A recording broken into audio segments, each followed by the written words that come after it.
Hello aspirant, स्वागत है आप सब लोगों का यूपीएससी विद पायल गुप्ता में। अभी तक देखिए हम लोगों ने अपने चैप्टर 4 में on the eve of British conquest हम लोगों ने क्या देख लिया था, किस तरीके से मुगल डिक्लाइन हुए हैं, क्या वजह थी उनके डिक्लाइन की और क्या क्या कॉजेज थे, वो सब हम लोगों ने देख लिए थे। अब देखो, जैसे ही मुगल डिक्लाइन होंगे तो कुछ स्टेट्स जो है वो अपने आप को इंडिपेंडेंट घोषित कर देंगे। अब सीधी सी बात है, सेंट्रल अथॉरिटी वीक है, जो पावरफुल राजा था वो मर चुका है 1707 में, और वहीं से ही मुगल के डिक्लाइंस का शुरुआत भी हो चुकी है। हालांकि औरंगजेब के टाइम से ही शुरुआत हो गई थी, लेकिन औरंगजेब इतना ज़्यादा पावरफुल था कि वो उसको पूरी तरीके से डिक्लाइन की तरफ ले जाने से रोक पाया। लेकिन उसके बाद आने वाले सक्सेसर सारे वीक थे, जिसकी वजह से छोटे छोटे बहुत अलग अलग तरीके के स्टेट्स अपने आप को पावरफुल बना लेंगे और अपने आप को राजा कहने लग जाएंगे।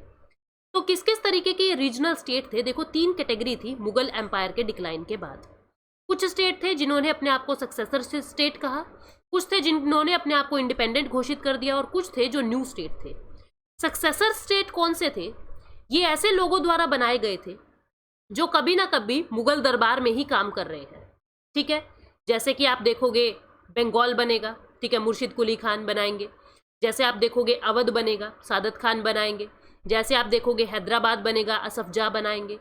ये लोग कभी ना कभी मुगल एम्पायर के अंदर ही काम कर रहे हैं, अलग अलग पोस्ट पे, और ये खुद को सक्सेसर स्टेट कहेंगे। सक्सेसर स्टेट क्यों कहेंगे? क्योंकि ये कभी भी मुगलों से अपना पूरा जो रिलेशन है वो नहीं तोड़ते। ये सक्सेसर स्टेट अपने एरिया के अंदर जितना भी टैक्स लेंगे, उस टैक्स का कुछ हिस्सा मुगल दरबार में भी भेजेंगे, और साथ में ऑटोनॉमी इनकी खुद की चलेगी। ऑटोनॉमी इनकी खुद की चलेगी, लेकिन सिग्नेचर अभी भी ये मुगल राजा से कराएंगे। यानी कि रियल पावर तो ये खुद होंगे, बंगाल, अवध और हैदराबाद, लेकिन नॉमिनल पावर अभी भी मुगल के हाथ में इन्होंने दी हुई होगी। तो इस तरीके से जो ये स्टेट होंगे, इनको सक्सेसर स्टेट कहेंगे। यहाँ पे आप इसको पढ़ भी सकते हो, ठीक है, जैसे अवध, बंगाल, हैदराबाद इसके एग्जाम्पल है। फिर इसके बाद आते हैं इंडिपेंडेंट किंगडम। ये वो लोग हैं जो औरंगजेब के खिलाफ थे, जैसे कि मैसूर, राजपूत स्टेट। ये लोग मुगल कंट्रोल के डिस्टेबलाइज होने के बाद ये लोग बनते हैं, मैसूर और राजपूत स्टेट। ये लोग ऐसा नहीं है कि अपने टैक्स का कुछ हिस्सा सक्सेसर स्टेट को भेज रहे हैं या फिर मुगल दरबार में भेज रहे हैं। ये सारा काम इंडिपेंडेंटली करते हैं, इनको इंडिपेंडेंट किंगडम कहते हैं। और जो न्यू स्टेट थे, ये वो थे जो बिल्कुल जो मुगल एम्पायर के रेबेल हैं, जो मुगल एम्पायर से लड़ाई करके बनेंगे, मुगल एम्पायर के रेबेलियन के रूप में आएंगे, जैसे मराठा, सिख और जाट स्टेट। ये न्यू स्टेट के रूप में आएंगे। ठीक है, तो ये तीन तरीके की कैटेगरी है जो हम लोगों ने समझी। सबसे पहले हम लोग सक्सेसर स्टेट के बारे में बात करते हैं, जिसमें सबसे पहला आता है हैदराबाद। हैदराबाद को किसने बसाया? हैदराबाद को बसाया असफ जाह ने।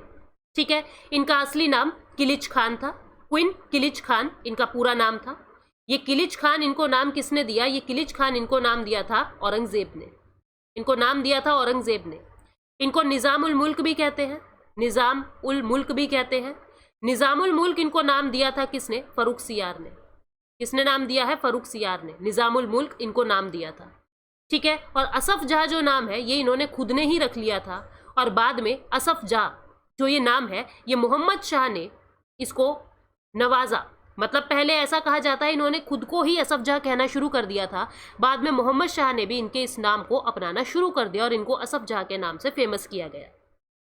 तो जो हैदराबाद के राजा है किलिच खां जिनको कह रहे हैं, बाद में इनको निज़ाम उल मुल्क फर्रुख सियार ने नाम दिया और खुद को इन्होंने असफ जाह कहा। ठीक है, it was Zulfiqar Khan who had first conceived the idea of an independent state in the Deccan. देखो क्या हो रहा था, जिस समय औरंगजेब मुगल दरबार में था, उस समय ये जो निज़ाम उल मुल्क थे, यानी कि जो किलिच खान था, वो मुगल दरबार में काम करता था और डेक्कन का गवर्नर था। ठीक है, अब डेक्कन का गवर्नर था। अब जो सैयद ब्रदर्स आपको पता है किंग मेकर बन के आए थे। जिसको नहीं पता वो प्लीज मेरी प्रीवियस वीडियो देखिए, सैयद ब्रदर के बारे में सारी जानकारी आपको मिल जाएगी। सैयद ब्रदर किंग मेकर थे। ठीक है, मुगल के अंदर जो वीक रूलर थे उनको अपना कठपुतली बना के रखा और खुद सारा रूल चलाते थे। अब जो मोहम्मद शाह, इसको समझना, इस एक्सेस को समझना, सैयद ब्रदर कौन है? सैयद ब्रदर ने मोहम्मद शाह को गद्दी पे बिठाया। यानी ये किंग मेकर है और मोहम्मद शाह किंग है। ये है जो इन्होंने इनको बनाया, इनको राजगद्दी पे बिठाया। उससे पहले भी 3 रूलर को बिठा चुके थे।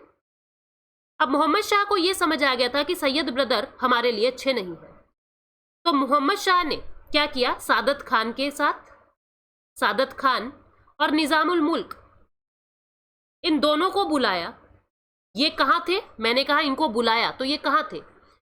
निजामुल मुल्क उस समय डेक्कन के अंदर थे, ये डेक्कन के गवर्नर थे, ठीक है। और किसके अंडर थे? मुगलों के अंडर ही थे, मुगल दरबार के अंदर ही डेक्कन के अंदर गवर्नर की पोस्ट संभाल रहे थे। तो जो ये निजामुल मुल्क थे, इन्होंने मोहम्मद शाह की मदद की सैयद ब्रदर को मारने में। सादत खान ने भी मदद की सैयद ब्रदर को मारने में। सैयद ब्रदर के मरने के बाद मोहम्मद शाह को निजामुल मुल्क के खिलाफ ही भड़काया जाता है। और जब निजामुल मुल्क देखते हैं कि अब मुगल दरबार में कुछ नहीं बचा है, बहुत ही वीक रूल है, तो निजामुल मुल्क डेक्कन में वापस आ जाते हैं, अपना डेक्कन के अंदर खुद का दबदबा जमाने के लिए। अब वहां सैयद ब्रदर को मरवाने के लिए गए थे, लेकिन फिर वापस जब डेक्कन में आते हैं तो ये देखते हैं यहाँ पे ऑलरेडी मुबारिज खान बैठा है। डेक्कन के अंदर कौन गवर्नर बन के बैठा है? मुबारिज खान गवर्नर बन के बैठा है। अब मुबारिज खान को ये बात पसंद नहीं आएगी कि जो निजामुल मुल्क है वो वापस आ रहा है। देखो क्या हो रहा है यहाँ पे, निजामुल मुल्क ने देखा कि मुबारिज खान बैठा है वहां पे, वो डेक्कन के वायसराय बन के बैठे हैं, तो अब जो आपके निजामुल मुल्क है वो मुबारिज खान से लड़ाई करेंगे। बैटल ऑफ शखरगेड़ा के अंदर 1724 में लड़ाई होती है, जिसके अंदर मुबारिज खान हार जाता है। और 1725 में जो किलिच खान है, यानी जो निजामुल मुल्क है, वो खुद का एक सक्सेसर स्टेट हैदराबाद, खुद का एक स्टेट बनाते हैं, खुद को वायसराय वहां का घोषित करते हैं और खुद को टाइटल देते हैं असफ जाह। सबसे पहले जो ये आइडिया आया था कि एक इंडिपेंडेंट स्टेट, या मैं कहूँ एक सक्सेसर स्टेट बनाना चाहिए जो मुगलों से अलग हो, वो आइडिया जुल्फिकार खान का था। लेकिन इससे पहले कि इनका सपना पूरा होता, इनका भी यही सपना था डेक्कन में एक इंडिपेंडेंट स्टेट बनाऊं। इनका सपना पूरा होता उससे पहले ही 1713 में इनकी डेथ हो गई थी। तो सबसे पहले ड्रीम देखा जुल्फिकार खान ने इंडिपेंडेंट स्टेट बनाने का, लेकिन बनाया किसने? हैदराबाद बना 1724 में, जो बनाया निजामुल मुल्क ने। अब इसी की ही तरह एक और सक्सेसर स्टेट बनता है अवध। इसको किसने बनाया? सादत खान ने बनाया। सादत खान को किस नाम से जानते थे? बुरहान उल मुल्क के नाम से जानते थे। ये एक शिया मुसलमान था। आपको पता है मुस्लिम के अंदर अलग अलग सेक्ट हैं, 2 फेमस सेक्ट आपको पता है, सुन्नी मुसलमान और शिया मुसलमान। जो आपके नादिर शाह थे, नादिर शाह जो इन्वेजन करने आया था अफगान से, पर्शिया से, वो भी एक शिया मुसलमान था, ठीक है। तो सादत खान एक शिया मुसलमान थे। उन्होंने भी सैयद ब्रदर को मरवाने में मदद की, जैसा मैंने आपको पहले ही बताया, ठीक है। और इसके ही रिजल्ट में मोहम्मद शाह ने सादत खान को बहुत सारी मनसबदारी दे दी थी, लेकिन बाद में ये कोर्ट को छोड़ देते हैं और अपना एक अलग से इंडिपेंडेंट स्टेट बनाते हैं। अब सादत खान भी एक शिया मुसलमान था और नादिर शाह भी एक शिया मुसलमान था, लेकिन सादत खान ने कभी भी नादिर शाह की मदद नहीं की, इन्होंने हमेशा मुगलों की मदद की। नादिर शाह सादत खान से पूछता भी है कि तूने हमारी मदद क्यों नहीं की, तो सादत खान ने यही कहा, मैं अपने राजा को धोखा नहीं दे सकता। लेकिन धीरे धीरे सादत खान का मुगल एम्पायर से विश्वास उठने लगता है, ठीक है। बाद में सादत खान खुद ये बताता है, क्योंकि क्या हुआ था कि जिस पोस्ट पे सादत खान था, उस पोस्ट पे मुगल दरबार के अंदर किसी और को बिठा दिया गया था, जिससे सादत खान को चोट पहुंची, उसको हर्ट फील हुआ। तो उसने क्या किया, नादिर खान को बताया कि दिल्ली के अंदर बहुत सारा पैसा है, आप दिल्ली पे अटैक करो। पहले नादिर ने दिल्ली पे अटैक नहीं किया था, सादत खान ने नादिर को बताया, फिर नादिर शाह दिल्ली में अटैक करता है, ठीक है। लेकिन बाद में नादिर शाह बहुत सारा एक ह्यूज अमाउंट सादत खान से मांगता है, जिसकी वजह से, क्योंकि इतना पैसा सादत खान नहीं दे पा रहा था, जिसकी वजह से उसने अपना सुसाइड कमिट कर लिया था। अब इसके मरने की वजह मिस्ट्री है। कोई कहता है पाँव में चोट लगने की वजह से हुई थी, कोई कहता है किसी और वजह से हुई थी। कुछ हिस्टोरियंस का ये कहना है कि नादिर शाह ने इसको प्रेशराइज किया था पैसे देने के लिए, जिसकी वजह से सादत खान ने सुसाइड कर लिया था। और इसके बाद, इसकी मौत के बाद, नवाब जो बनता है अवध का, वो बनता है सफदर जंग, ठीक है। सादत खान के बाद कौन आते हैं? सफदर जंग। इसी तरीके से एक और सक्सेसर स्टेट आया बंगाल। बंगाल का फाउंडर कौन है? मुर्शिद कुली खान।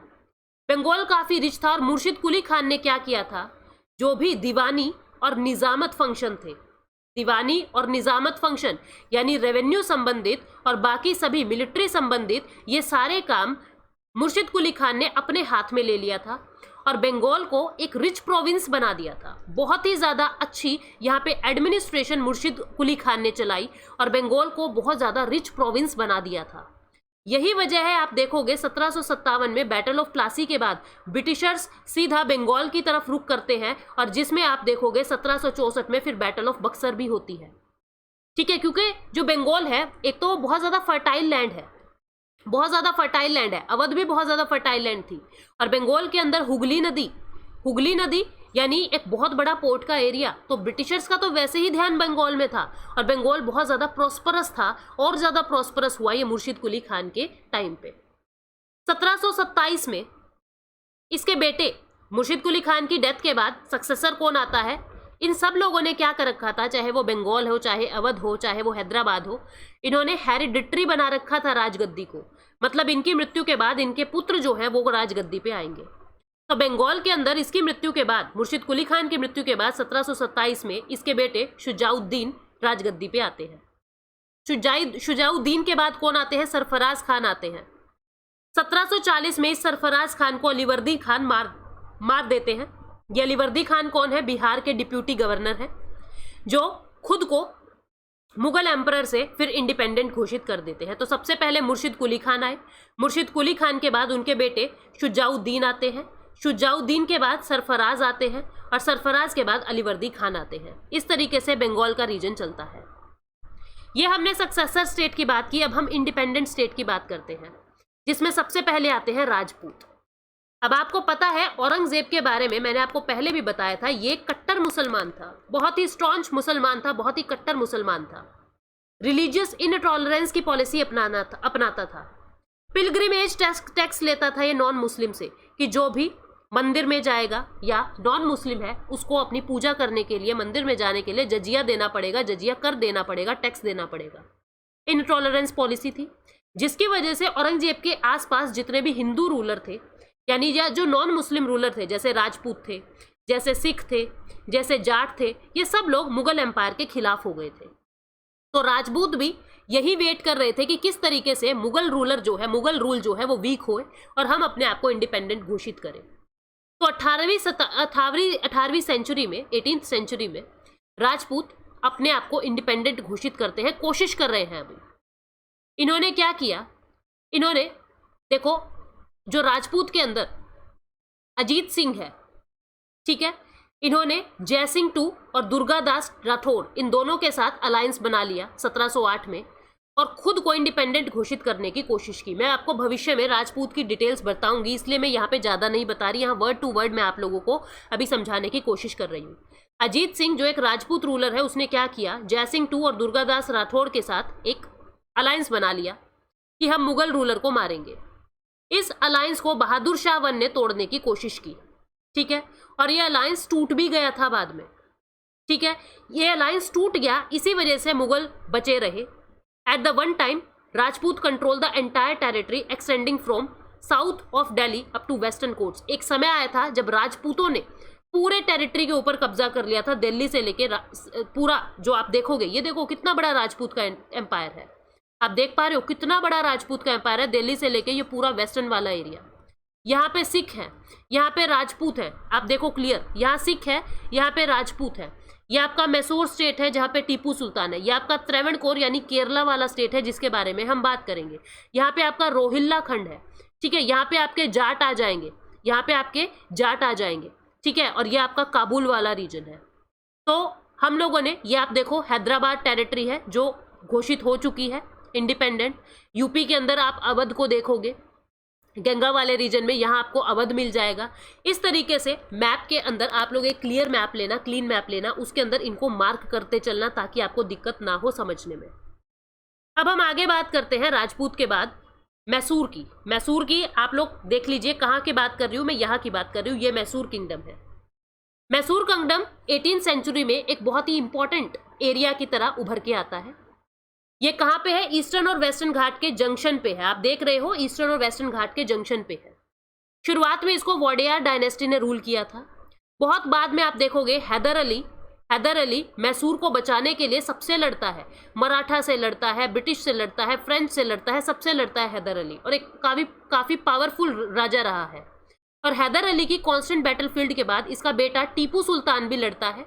4 लड़ाइयों के अंदर चौथी लड़ाई में टीपू सुल्तान की डेथ हो जाती है। शेरिंगपट्टनम की जो ट्रीटी होती है वहां पे शेरिंगपट्टनम के अंदर टीपू सुल्तान की डेथ हो जाती है।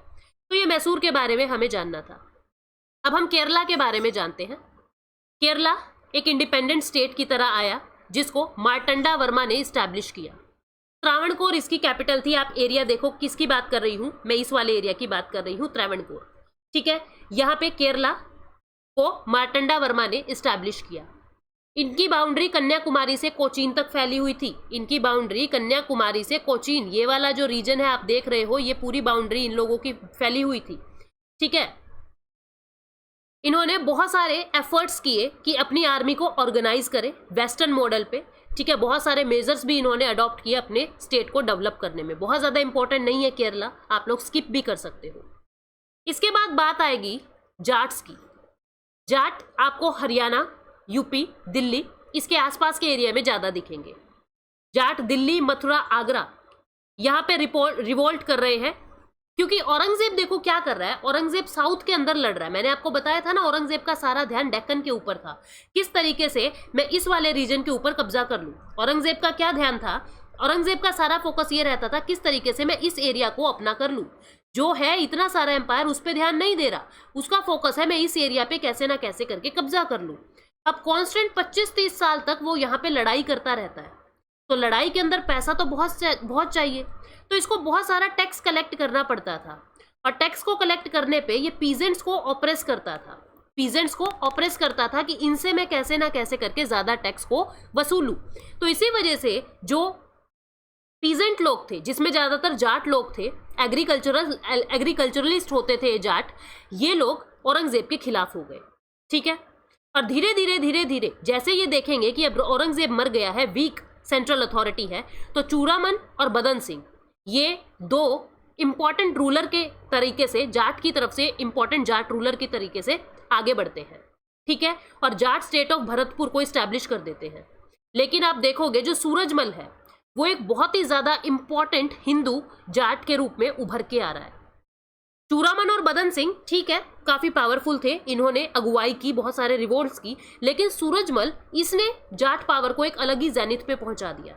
बहुत ही एफिशिएंट एडमिनिस्ट्रेटर था। ठीक है, बहुत ही एफिशिएंट एडमिनिस्ट्रेटर था और अपनी टेरिटरी को एक्सटेंड भी किया इसने बहुत एफिशिएंसी से। गंगा से लेके चंबल तक साउथ में पूरी जगह इन्होंने जाटों का कब्जा कर लिया था। और आगरा, मथुरा, मेरठ, अलीगढ़ यहाँ पे भी इन्होंने अपने सूबे बना लिए थे, यानी यहाँ पे भी इनका रूल हो गया था। सूरजमल 1707 में जन्मा है। 1755 में एक एफिशिएंट रूलर की तरह आगे बढ़ के आता है और इसके राज में जाटों का राज बहुत ज्यादा बड़ा है। लेकिन 1763 में अब ये सूरजमल क्यों इतना पावरफुल हो सका, एक तो 1707 में जब ये पैदा हुआ है औरंगजेब मर चुका है, मुगलों की वीक सेंट्रल अथॉरिटी है। आप देखोगे 1739 से क्या हो रहा है, उधर से नॉर्थ वेस्ट फ्रंटियर प्रोविंस से नादिर शाह, अहमद शाह अब्दाली ये भी अटैक करने लगे हैं। और इधर आप देखोगे 1761 में मराठा जो एक पावरफुल रीजन था, 1761 में ये पावरफुल लोग भी अब हट चुके हैं। अहमद शाह अब्दाली ने इन्हें भी हरा दिया था। 1761 में थर्ड बैटल ऑफ पानीपत में मराठा की पावर भी खत्म हो चुकी है। फाइनली 1763 में सूरजमल की डेथ होती है और इसकी डेथ के साथ ही जितने भी जाट जमींदार लोग थे वो टूटने लग जाते हैं और कईयों को लूट लिया जाता है। ठीक है, तो ये जाट का रीजन सूरजमल के टाइम पे बहुत ऊपर बढ़ता है और सूरजमल के डेथ के साथ ही ये नीचे आ जाता है। अब हम सिख की बात करते हैं।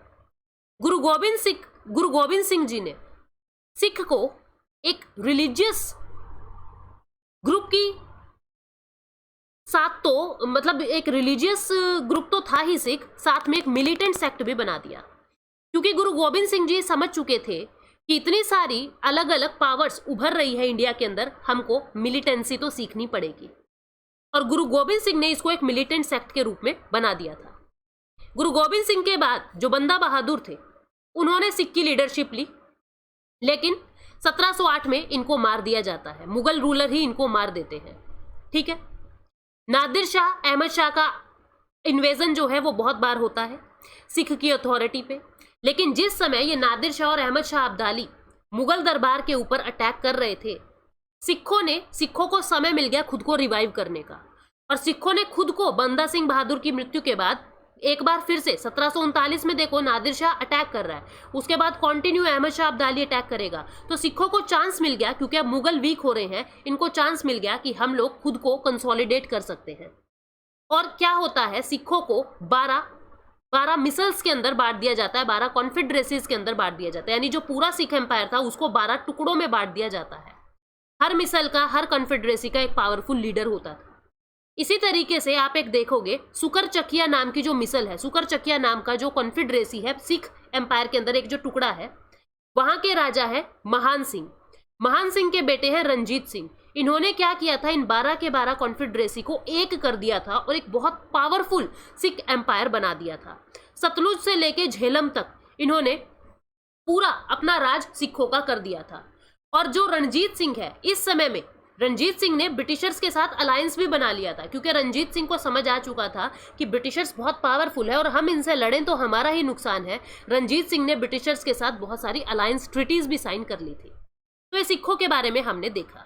आप यहाँ पे और क्लियर देख सकते हो, देखो ये सतलुज रिवर है, ये राजपूतों की आ गया, ये मराठा कॉन्फेडरेसी आ गई, ये हैदराबाद आ गया, ये मैसूर रीजन आ गया, यहाँ पे कर्नाटिक रीजन है, यहाँ पे आप देखोगे त्रावणकोर वाला रीजन है, ठीक है, यहाँ पे ये बंगाल रीजन आ गया गंगा के पास, ये सिख एम्पायर आ गया पंजाब वाला एरिया, ये काबुल वाला एरिया है, यहाँ पे रोहिलखंड आप देख रहे हो, ठीक है, कहीं यहाँ पड़ेगा रोहिलखंड। तो इस तरीके से आप लोग मैप में, अपने क्लियर मैप के अंदर आप लोग भी स्टैब्लिश कर सकते हो। अब देखो क्या हो रहा है, जो रंजीत सिंह है बहुत पावरफुल थे। 1799 में इन्होंने लाहौर को कैप्चर किया, 1802 में इन्होंने अमृतसर को कैप्चर कर लिया। ट्रीटी ऑफ अमृतसर ब्रिटिशर्स के साथ इन्होंने साइन कर ली, क्योंकि रंजीत सिंह को समझ आ चुका था कि ब्रिटिश बहुत पावरफुल है और इनके साथ अलायंस बना देना चाहिए। और सतलुज के आसपास का एरिया, कुछ एरिया ब्रिटिशर्स को दे दिया कि आप लोग इसको यूज कर सकते हैं, पूरा नहीं दिया कि आप लोग इसको यूज कर सकते हैं। रंजीत सिंह एक एफिशिएंट एडमिनिस्ट्रेटर थे। यूरोपियंस इस समय देखो क्या कर रहे हैं, यूरोपियंस चाह रहे हैं, ब्रिटिशर्स चाह रहे हैं कि हम लोग जो काबुल है यहाँ पे शाह शुजा को बिठा दें। शाह शुजा को यहाँ पे राजगद्दी पे बिठाना चाहते हैं, खुद का पपेट बना के। क्योंकि क्यों चाहते हैं शुजा को यहाँ बिठाना, क्योंकि वो चाहते हैं शुजा यहाँ को संभाले ताकि नॉर्थ वेस्ट से इंडिया के ऊपर कोई और पावर अटैक ना कर सके। तो उन्होंने क्या किया, ट्रीटी ऑफ अमृतसर में रंजीत सिंह से ये कहा कि हम आपकी इस टेरिटरी को यूज करेंगे, अपनी आर्मी को यहां से लेके जाएंगे। लेकिन जैसे ही रंजीत सिंह की डेथ हो जाएगी, ब्रिटिशर्स को समझ आ जाएगा कि अब पंजाब के अंदर, सिखों के अंदर कोई भी पावरफुल नहीं रहा, तो अपनी आर्मी को वो यहीं जमा देंगे और धीरे धीरे पूरे सिख एम्पायर के ऊपर कब्जा कर लेंगे। ये सारी बात आप यहाँ पे देखोगे। 1839 में रंजीत सिंह की डेथ होती है और धीरे धीरे ब्रिटिशर्स ही इसकी डेथ के बाद इस पूरे पे कब्जा कर लेते हैं, पूरे सिख एम्पायर के ऊपर कब्जा कर लेते हैं। अब हम मराठास की बात करते हैं। मराठास कौन है, न्यू स्टेट की तरह उभर के आ रहे हैं। ये बिल्कुल रेबेलियस है, मुगल एम्पायर को बहुत ज्यादा चोट पहुंचाते हैं मराठा, बहुत पावरफुल थे, ठीक है, और एक बड़े एरिया के रूप में उभर के आते हैं। अलग अलग लीडरशिप यहाँ पे रही पेशवास की, जैसे शिवाजी के टाइम पे बहुत ऊपर उठा मराठा, फिर आप देखोगे बाजीराव वन के टाइम पे, रघुनाथ राव के टाइम पे बहुत ज्यादा, मतलब बालाजी विश्वनाथ के टाइम पे जो भी इंपॉर्टेंट पेशवाज रहे हैं, इन्होंने मराठा को बहुत दूर दूर तक फैला दिया। मालवा, गुजरात, इन सब एरिया के अंदर मराठा ही मराठा आपको दिखेंगे, एक ऐसा समय आएगा। लेकिन 1761 में जब थर्ड बैटल ऑफ पानीपत होती है, अहमद शाह अब्दाली मराठास को हरा देते हैं, ठीक है। Maratha quickly recovered from the defeat and offered the most formidable challenge to the East India Company in the struggle for political supremacy in India. क्या कह रहे हैं ये, जब शुरुआत में मराठा को हराया जाता है, मराठा वीक पड़ते हैं, बाद में मराठा एक बार फिर से खुद को कंसोलिडेट कर लेते हैं। Finally third battle of Panipat के अंदर मराठास को क्रश कर दिया जाता है पूरी तरीके से। आप देखोगे बहुत पावरफुल थे। अहमद शाह अब्दाली, आपको बताया था मैंने, शाह आलम टू को मुगल रूलर बना के गया था। इन्होंने शाह आलम टू को भी गद्दी से हटा दिया था। शाह आलम टू, जिसको वो मुगल राजा बना के गया है अहमद शाह अब्दाली, उसको भी उखाड़ के फेंक दिया था मराठा ने। लेकिन फाइनली 1761 में इनकी हार होती है थर्ड बैटल ऑफ पानीपत में और इनकी पूरी अथॉरिटी जो है वो खत्म हो जाती है। अब हम रोहिल्ला खंड और फर्रुखाबाद की बात करते हैं। जो रोहिल्ला खंड है या फर्रुखाबाद है, इनको पठान लोगों ने, या मैं कहूँ अफगान लोगों ने बसाया है। इनके जो रूलर है वो अफगान है। रोहिल्ला खंड को किसने बसाया है, अली मोहम्मद खान ने बसाया है। अफगान के अंदर देखो उस समय इकोनॉमिकल टर्मोइल चल रहा है, मिड 18th सेंचुरी में इकोनॉमिक और पॉलिटिकल क्राइसिस चल रहे हैं, जिसकी वजह से बहुत सारे अफगान लोग जो है इंडिया के अंदर माइग्रेट कर जाते हैं। उन्हीं में से ही एक व्यक्ति अली मोहम्मद खान है। वो देखता है भारत के अंदर नॉर्थ इंडिया में कोई पावरफुल अथॉरिटी नहीं है, सारी अथॉरिटी कोलैप्स होती जा रही है, इसलिए इन्होंने एक अपना अलग ही स्टेट बना लिया, रोहिल्ला खंड। कहाँ पे है इसकी लोकेशन आप देख सकते हो, रोहिल्ला खंड है यहाँ पे, ठीक है। रोहिल्ला खंड एक अलग ही टेरिटरी इन्होंने बना ली। ये जिस समय अफगान से आ रहे हैं, इन्होंने देखा नॉर्थ में कोई भी इंपॉर्टेंट रूलर बैठा ही नहीं है, तो क्यों ना मैं अपनी खुद की टेरिटरी बना लूं। तो इन्होंने रोहिल्ला खंड नाम की ये टेरिटरी बना ली, ठीक है। ये कहाँ पे है, हिमालय के फुटहिल्स में है। नॉर्थ में कुमाऊं और साउथ में गंगा तक फैले हुए हैं रोहिल्लास, और रोहिल खंड के जो नेटिव्स हैं उनको नाम दिया रोहिल्लास। इन रोहिल्लास ने बहुत सारी लड़ाई झेली है, जाट से लड़ाई की इन्होंने, अवध के रूलर से लड़ाई की, मराठा और ब्रिटिशर से भी लड़ाई की। और दूसरी तरफ जो फर्रुखाबाद है, इसको भी एक पठान यानी अफगान ने ही बनाया था, जिसका नाम था मोहम्मद खान बंगाश। ये भी एक अफगान रूलर था, और इसीलिए मोहम्मद खान बंगाश आप देखोगे अहमद शाह अब्दाली की मदद भी करता है थर्ड बैटल ऑफ पानीपत में, क्योंकि अहमद शाह अब्दाली भी एक अफगान है और मोहम्मद खान बंगाश भी एक अफगान है, ठीक है। इसने फर्रुखाबाद को अब बसाया था, दिल्ली के पास एरिया फर्रुखाबाद, इसको इसने इंडिपेंडेंट स्टेट के रूप में बनाया था। तो ये चीज़ें हम लोगों ने देखी कि किस तरीके से औरंगजेब की मृत्यु के बाद, मुगल की डिक्लाइन के बाद अलग अलग छोटे छोटे ऑटोनोमस किंगडम उभर के आते हैं। इसके आगे की कहानी हम नेक्स्ट सेशन में देखेंगे। प्लीज़ इन वीडियोस को लाइक कर दीजिए अगर आपको अच्छी लग रही है तो, और इनको अपने दोस्तों में शेयर कीजिए। Thank you so much, take care, bye bye.